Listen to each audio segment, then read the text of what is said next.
గురువుగారు, ఇప్పుడు మనకి దసరా ఉత్సవాలలో ఇప్పుడు ప్రతి ఒక్క ప్లేస్లలో అదొక ఫ్యాషన్గా కూడా మారిపోయింది. పాల పిట్టను చూసేవాళ్ళు వెనకట. అంత విందు వినోదాలు, అక్క చెల్లెలు ఆడబిడ్డలు అందరూ ఇంటికి వచ్చిన తర్వాత సాయంత్రం అయిందంటే బయటికి అడవిలోకి వెళ్ళి పాల పిట్టను చూసి రావడము, జమ్మి అనేది చెట్లు పెట్టి అలా బలాయ తీసుకునేవాళ్ళు ఒకప్పుడు. సో ఇప్పుడు అదే రోజు ఇప్పుడు ఏం చేస్తున్నారంటే కొన్ని ప్రాంతాల్లో దశకంఠుడు అంటే మన రావణ బ్రహ్మను కూడా నిప్పు అంటించి ఆ బాంబులు పెట్టేసి ఆయనకు అది చేస్తున్నారు, కంప్లీట్ గా దహనకాండ లాగా చేసేస్తున్నారు. సో ఆ పేరు అసలు దసరాకి పేరు ఎలా వచ్చింది? మామూలుగా రావణ బ్రహ్మ అంటే మామూలుగా మనం ఏమనుకుంటాం అంటే చాలా చిన్న వ్యక్తి అనుకుంటాం. సాక్షాత్తు మీరు అన్నది కరెక్ట్ అనమాట. ఆయన బ్రహ్మదేవుడు, సాక్షాత్తు పులస్త్య బ్రహ్మ మనవడు ఆయన. అందువల్లనే అతనికి అంత జ్ఞానము, అంత శక్తి, అంత తెలివితేటలు, జ్యోతిష మహాపండితుడు, వ్యాకరణ శాస్త్ర పండితుడు, రాక్షస జాతి. రాక్షసులు దేవతలు ఎవరో కాదు, అదితి దితి ఇద్దరికి కశ్యప్ మహర్షి వాళ్ళ యొక్క సంతానం. అంటే వీళ్ళిద్దరు అన్నదమ్ములే. కౌరవులు పాండవులు ఎలాగో ఇద్దరిది ఒకే జాతి. పాండవులను కూడా కౌరవులనే అంటాం, కురువంశం, అది కురువంశం నుంచి పుట్టారు. పాండురాజుకి పుట్టారు కాబట్టి పాండవులు అంటాము. వీళ్ళకి ధృతరాష్ట్రుడికి పుట్టాడు కాబట్టి కౌరవులని సపరేట్ చేసేసుకున్నారు వాళ్ళు. అలాగే దేవతలు రాక్షసులు ఇద్దరు ఎవరో కాదు, వాళ్ళిద్దరూ ఒకే తండ్రికి కలిగి పుట్టిన బిడ్డలు, తల్లులు మాత్రం వేరు. అదితి నుంచి పుట్టిన వాళ్ళు దేవతలు, దితి నుంచి పుట్టిన వాళ్ళు దైత్యులు. దైత్యులు అంటే రాక్షసులు. కాబట్టి సమాన శక్తి ఉంటుంది ఆటోమేటిక్గా. సో అయితే వాళ్ళు ఏర్పాటు చేసుకున్నటువంటి పంధా డిఫరెంట్. వీళ్ళేమో ధర్మ మార్గాన్ని వెళ్ళారు దేవతలు, వీళ్ళు అధర్మ మార్గాన్ని వెళ్ళారు. కాబట్టి రావణాసురుడు కూడా అన్ని శక్తులు సేమ్ బ్రహ్మ, ఆయన మనం నమస్కారం చేసే వ్యక్తే.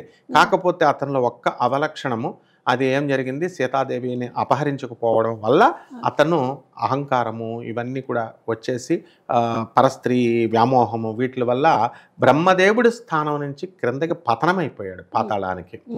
రాముడు రావణాసురుని చంపడం అంటే అక్కడ అర్థం ఎలా తీసుకోవాలంటే ఒక మనిషిని మనిషి చంపడం కాదు. శ్రీరామచంద్ర పరమ కరుణామయుడు శ్రీరామచంద్రుడు. ఆయన ఎవరిని చంపడు. ఆయన అంటే కథల్లో రూపాలలో అలా చెబుతాం, చంపడం జరిగింది, రామాయణం అంతా జరిగింది. కానీ అంతరార్థాన్ని గ్రహించాల. రావణాసురుడిలో ఉన్నటువంటి దుష్టత్వాన్ని చంపాడు. అంటే రావణుడు అంటే ఎవరో కాదు, 10 తలలు కలిగినటువంటి వాడు. అంటే మనలో కూడా చాలామంది మానవులు, ఇప్పుడు మన తోటి వాళ్ళని చూస్తాం, 10 రకాల ఆలోచనలు చేస్తూ ఉంటారు. అది మంచి సంకల్పాలు అయితే పర్వాలేదు, చెడ్డ సంకల్పాలు ఇవన్నీ కూడా వస్తాయి. కాబట్టి ఆ 10 చెడ్డ సంకల్పాలను కట్ చేసేవాడే రాముడు. కాబట్టి ఆ రోజునే చైత్రమాసంలో శరన్నవరాత్రుల సమయంలో ఈ యొక్క ఆశ్వీజ మాసం శుక్లపక్షం పాడ్యమంలో ఈ యొక్క ఈ శరన్నవరాత్రులు చేసుకుంటా ఉన్నాం కదా. ముఖ్యంగా ఆశ్వీజ శుక్ల పాడ్యమి రోజున ప్రారంభించి ఈ యొక్క రావణ యుద్ధం ప్రారంభమవుతుంది. విజయదశమి రోజునే పక్కాగా శ్రీరామచంద్ర ప్రభువు రావణాసురుణ్ణి చంపుతాడు. దశహర అంటే 10 తలల్ని చంపాడు కాబట్టి, హరించాడు కాబట్టి 10 తలల్ని దశహర అంటారు. అందువల్లనే రావణ బ్రహ్మకి ఆ రోజున రాముడు చెడుపై గెలుపు, మంచి యొక్క గెలుపు, దాన్నే రాముడు అంటే మంచికి ప్రతిరూపమైన రామో విగ్రహవాన్ ధర్మ అన్నారు. ధర్మానికి మారుపేరు ఆయన. అసలు ఎక్కడ ఎవరు కూడా ఒక్క చిన్న లోపాన్ని రాముడిలో చూపించాలన్నా కూడా రాముడు దొరకడనమాట, అంత కరుణామయుడు ఆయన. కాబట్టి రావణాసురుడిని మంచి వెళ్ళి చెడు మీద గెలిచింది. తాత్కాలికంగా చెడు గెలిచినా పర్మనెంట్గా ఫైనల్గా ధర్మం గెలిచింది అని అనడం కోసమే ఈ యొక్క రావణాసురుడిని కాలుస్తామన్నమాట. ఆ రోజు దసరా, ఆ రోజున మనం రావణ కాష్ట చేస్తాం. తర్వాత ఆ దసరా అంటే ఇంకోటి కూడా ఉంది. దసరా రోజున పాండవులు వనవాసానికి వెళతారు. పాండవులు వనవాసంకి వెళ్ళినప్పుడు వాళ్ళ ఆయుధాలన్నీ కూడా దివ్యాయుధాలు. అవన్నీ గాంధీవము, అర్జునుడి యొక్క గాంధీవము, అర్జునుడి యొక్క భీముని యొక్క గద, ఇవన్నీ ఎవరు ముట్టుకోలేరు. వరుణాస్త్రం, గాంధీవాన్ని వరుణుడు ప్రసాదించింది, అగ్నిదేవుడు ప్రసాదించిన ఆయుధాలు అవన్నీ ఉన్నాయి. ఇవి పట్టుకొని వీళ్ళు వనవాసంకి వెళ్తే ఈజీగా గుర్తించేస్తారని చెప్పేసి జమ్మి చెట్టు దగ్గరికి వెళ్ళి వాళ్ళు దండం పెట్టుకుంటారు. అమ్మా, మేము ఈ 1 year అజ్ఞాతవాసంలోకి వెళ్తున్నాము, 12 సంవత్సరాల మామూలు వనవాసం కాకుండా, సామాన్య వనవాసం కాకుండా, మరి ఈ యొక్క ఆయుధాల నుంచి నువ్వు రక్షించు, మమ్మల్ని మేము దొరికిపోకుండా చూడు అని చెప్పి దండం పెట్టుకుంటే సాక్షాత్తు విజయదశమి రోజున ఆ దుర్గాదేవి అంటే మాయ, మహామాయ, యా దేవి సర్వభూతేషు మాయారూపేణ సంస్థిత, నమస్తస్యై నమస్తస్యై నమస్తస్యై నమో నమః. ఆ మాయాస్వరూపిణి అయినటువంటి ఆ దుర్గాదేవి ఆ జమ్మి చెట్టును ఆవహించి ఆ ఆయుధాలన్నీ కూడా ఇతరులు కనుక చూస్తే వాళ్ళకి పాముల్లాగా కనబడేవి. ఉత్తర కుమారుడు వెళ్ళి తీసుకురా అని బృహన్నల ఉన్నప్పుడు గోగ్రహణం, ఉత్తర గోగ్రహణం జరిగినప్పుడు కౌరవులు తెచ్చినప్పుడు ఆ ఆయుధాలన్నీ తీసుకురావడానికి వెళితే పాముల్లా కనబడతాయి. ఆ తర్వాత ఆ దివ్యాయుధాలన్నింటినీ కూడా పాండవులు విజయదశమి రోజున తెచ్చుకుంటారు. అంటే ఆ రోజున ఎవరైతే జమ్మి చెట్టు దర్శనం, ఆకులు కోసేయకూడదు, ఆ జమ్మి చెట్టుని చక్కగా పూజ చేసుకొని దాని చుట్టూ తిరిగి మరి ఆ అమ్మవారిని ఎవరైతే ఆ జమ్మి చెట్టు రోజున ఆ రోజు దుర్గాదేవి ఆవహించి ఉంటుంది విజయదశమి రోజున. కాబట్టి ఆ సాంప్రదాయంగా జమ్మి చెట్టు దగ్గర మనం ఆయుధాలన్నీ కూడా, అలాగే మనం 9వ రోజున మహిషాసుర మర్దిని పూజ చేస్తాం. అక్కడ ఆయుధాలన్నీ పెడతారు. ఒక కార్పెంటర్ తన కార్పెంటర్ వస్తువుల్ని, స్టూడెంట్ పుస్తకాలని, ఎలక్ట్రీషియన్ ఎలక్ట్రిక్ సామాన్ని, ఇలా ఎవరి ఆయుధాలని వాళ్ళు అక్కడ పెడతారు. పెట్టిన తర్వాత చక్కగా వాటికి పూజ చేస్తారు. దాన్నే మీరు అన్నట్టు ఆయుధ పూజ. ఆర్టీసీ డిపార్ట్మెంటు, రైల్వే డిపార్ట్మెంట్లు కూడా చక్కగా అలంకారం చేస్తారు. అలంకారం చేసి బంతి పూలతో అన్నీ కట్టేసి ఆ అమ్మవారికి చక్కగా ఈ యొక్క ఆయుధాలన్నీ పూజ చేసి కర్మాగారంలో ఇనుంది. అంటే మోర్ ట్రాన్స్పోర్ట్, దీనివల్ల యాక్సిడెంట్స్ జరగవు అని. అందువల్లనే విజయదశమి రోజున వాహన పూజ అనేటటువంటిది వచ్చింది. కాబట్టి అందరూ కూడా విధిగా బెజవాడ వెళ్ళి, అలాగే దగ్గర ఉన్నటువంటి అలంపురం, ఇక్కడ పెద్దమ్మ తల్లి గుడి, ఎక్కడ దగ్గర గుళ్ళు దగ్గర ఉంటే అక్కడికి వెళ్ళి ఆయుధ పూజలు చేసుకుంటారు వీళ్ళు, అదే వాహన పూజలు చేసుకుంటారు. కాబట్టి ఈ విధంగా దసరాలో పాండవులు వాళ్ళంతా కూడా బెజవాడ కనకదుర్గమ్మ తల్లిని ఆరాధించి బెజవాడ వచ్చి, పాండవ మధ్యముడైనటువంటి అర్జునుడు పాశుపతాస్త్రాన్ని సంపాదించాడు ఓం నమశివాయ మంత్రంతో. ఆ రోజు కూడా ఆ దసరా రోజునే ఆయనకి ఆ ఆయుధాన్ని పరమేశ్వరుడు ప్రసాదించాడు. ఒకటి రెండు కాదు, ఎన్నో ఉన్నాయి విజయదశమికి లింకులు. గౌతమ బుద్ధుడు సాక్షాత్తు ఆయన వచ్చి బెజవాడ కనకదుర్గమ్మ తల్లిని విజయదశమి రోజునే దర్శనం చేసుకుంటే ఆయనకి తారా రూపంలో అమ్మవారి దర్శనమిస్తుంది. అందువల్లనే గౌతమ బుద్ధుడిని లేడీ తారా అంటారు, ఆడ తారాదేవి అని. తారాదేవి గౌతమ బుద్ధుడు ఆకారంలో పూజ చేస్తారు ఇప్పుడు కూడా బుద్ధిస్టులు. అలాగే ఫారిన్ ట్రావెలర్స్ అయినటువంటి ఫ్యాహియన్ చైనీస్ యాత్రికులు ఉన్నారు, ఫ్యాహియన్ అండ్ హ్యుయాన్ సాంగ్ అని. ఈ ఫ్యాహియన్ వదిలేస్తే హ్యుయాన్ సాంగ్ అనేటటువంటి ఆయన బెజవాడ కనకదుర్గమ్మ తల్లికి బెజవాడ ఆ విజయదశమి రోజునే దర్శనం చేసుకుంటే ఆయనకు కూడా తారారూపంలోనే దర్శనం ఇచ్చింది. అలాగే పాండవులు ఈ 12 సంవత్సరాల వనవాసం చేసుకున్నప్పుడు ఆ ధర్మరాజు ఆ అమ్మవారిని దర్శనం చేసుకున్నాడు. ఆ అర్జునుడు అమ్మవారిని దర్శనం చేసుకుంటే ధర్మరాజుకు కూడా తారారూపంలోనే దర్శనం ఇచ్చింది. జగద్గురువైనటువంటి ఆదిశంకరాచార్యుల వారు కూడా మొత్తము ప్రపంచ పర్యటన 3 సార్లు చేసి బెజవాడ కనకదుర్గమ్మ తల్లిని ఆ విజయదశమి రోజునే బెజవాడ వచ్చి దర్శనం చేసుకుంటే ఆయనకు కూడా తారారూపంలోనే దర్శనం ఇచ్చింది అమ్మవారు. అంటే ఆ తారాదేవి ఎవరో కాదు, బెజవాడ కనకదుర్గమ్మ.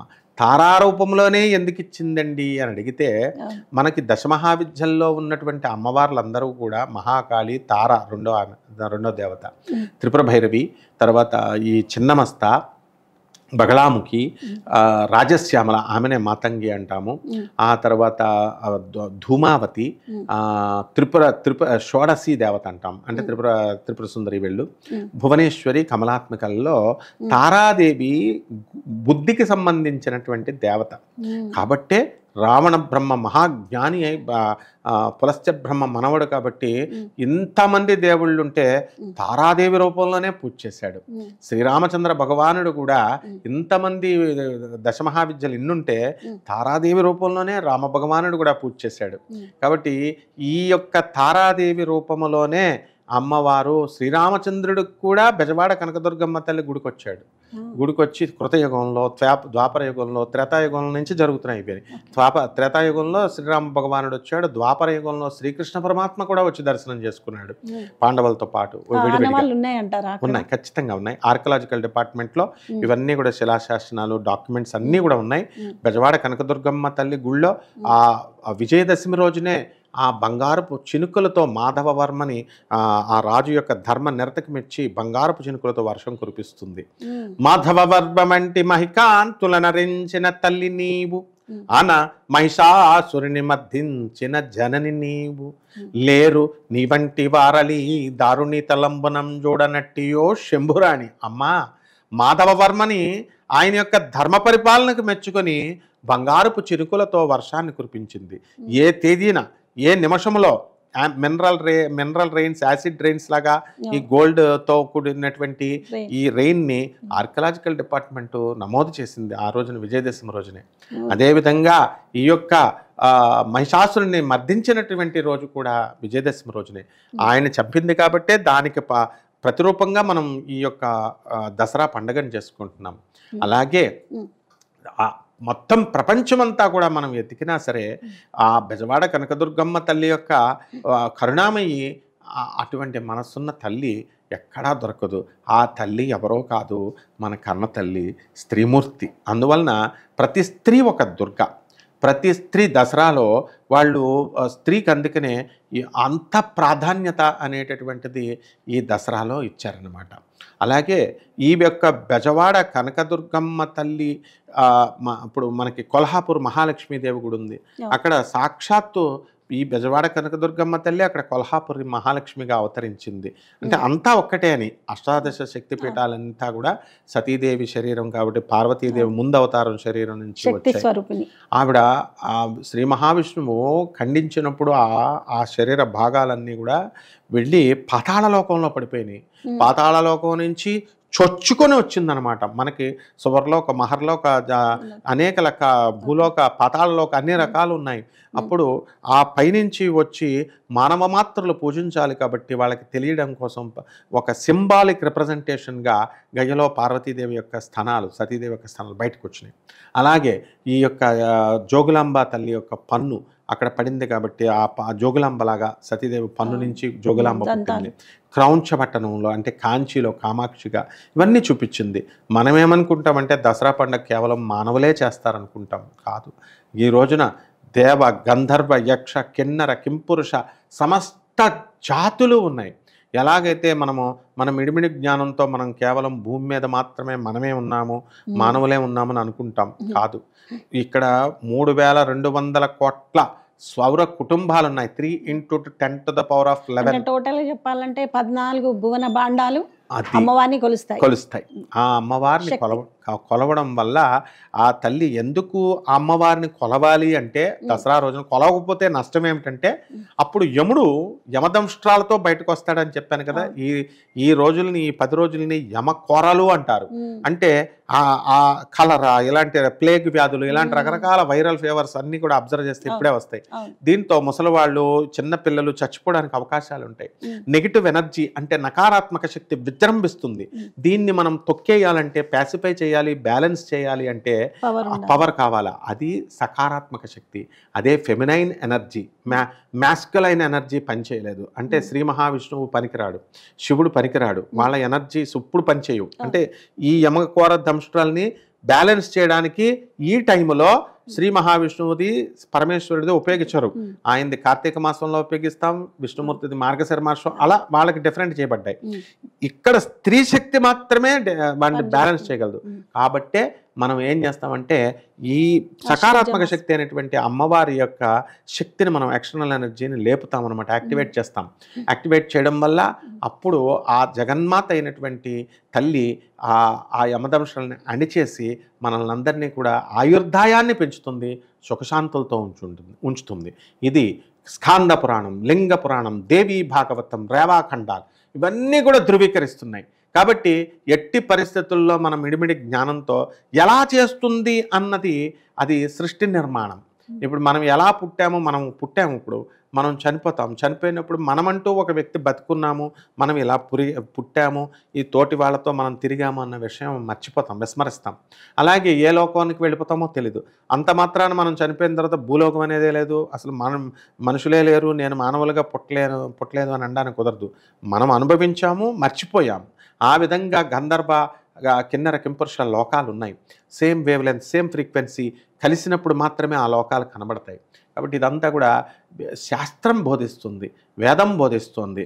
అంతేగాని 4 ముక్కలు ఇప్పుడు అధర్మణ వేద పండితుడిగా నేను మా గురువుగారు అయినటువంటి రేమళ్ళ సూర్యప్రకాశ్ శాస్త్రి గారు రాజమండ్రి, మా గురువుగారు అయినటువంటి శృంగేరి పీఠాధిపతులు భారతీతీర్థ స్వాముల వారు జగద్గురువులు ఆయన. మరి వీళ్ళంతా కూడా చెప్పారు అని అంటే శాస్త్ర ప్రమాణాలకు తగ్గట్టుగానే చెప్తారనమాట. కాబట్టి ఇవన్నీ కూడా ఏ హిందూ మైథలాజికల్ స్టోరీస్ కాదు, నగ్న సత్యాలు. కాబట్టి ఈ రోజున ఈ వారంలో చక్కగా అందరూ కూడా ఏ మూఢనమ్మకాలు పెట్టుకోవద్దు. అమ్మవారికి దూరంగా, తల్లికి దూరంగా ఉండకూడదు. అందువల్ల ఈ కలశాలు పెట్టుకుంటే ఏమన్నా అయిపోతుందేమో, ఇంట్లో ఒక స్త్రీ ఎవరో బహిష్టుంటే, మా ఇంట్లో ముగ్గురు ఉన్నారండి, ఉంటే మాకు అమ్మవారు ఏమన్నా అంటే కొందరిలో వచ్చింది గురువారు, మా ఇంట్లో లక్ష్మీ అమ్మవారి విగ్రహం ఉంది, సో ఇది రాజరాజేశ్వరికి సంబంధించిన పూజ కదా, ఈ లక్ష్మీ అమ్మవారిని పెట్టుకోవచ్చా, మళ్ళీ దుర్గామాత విగ్రహమే పెట్టుకోవాలా అని చెప్పేసి కొందరు అడుగుతుంటారు. అటువంటి వాళ్ళకి సందేహానికి నివృత్తిగా చెప్తున్నాను. కలియుగంలోనే కాదు, ఇలాంటి సందేహాలు వస్తాయి. రాహు పరిపాలిస్తాడు మనల్ని. అక్కడ కన్ఫ్యూజన్ని, ఇల్యూజన్ని క్రియేట్ చేస్తాడు, రకరకాల సందేహాలను క్రియేట్ చేస్తాడు, అనుమానాలను క్రియేట్ చేస్తాడు, దేవతల నుంచి దూరంగా చేసేయడానికి. అసలు ఎవరైతే శివుడికి శ్రీ మహావిష్ణువుకి డిఫరెన్స్ చూస్తారో వాళ్ళిద్దరిలో భేదం చూడకూడదు. భేదం చూస్తే రౌరవాది నరకాలకు వెళ్ళిపోతాం. వాళ్ళిద్దరూ ఒకటే. అలాగే మహాలక్ష్మి, సరస్వతి, పార్వతి ముగ్గురు ఒకటే. సత్వగుణానికి పార్వతి, రజోగుణానికి మహాలక్ష్మి, తమోగుణానికి సరస్వతి. ఈ ముగ్గురులో ఎవరైతే భేదం చూస్తామో రౌరవాది నరకాలకు వెళ్ళిపోతాం. జగన్మాత అందుకనే అమ్మలగన్న యమ్మ, ముగ్గురమ్మల మూలపుటమ్మ, చాలా పెద్దమ్మ, సురారులమ్మ అని మన పోతన భాగవతుల వారు రాశారు, పోతన వారు. మరి ఈ మహాభక్తుల అడుగుజాడల్లో మనం నడిచి ఈ మూఢనమ్మకాలు పెట్టుకోకూడదు.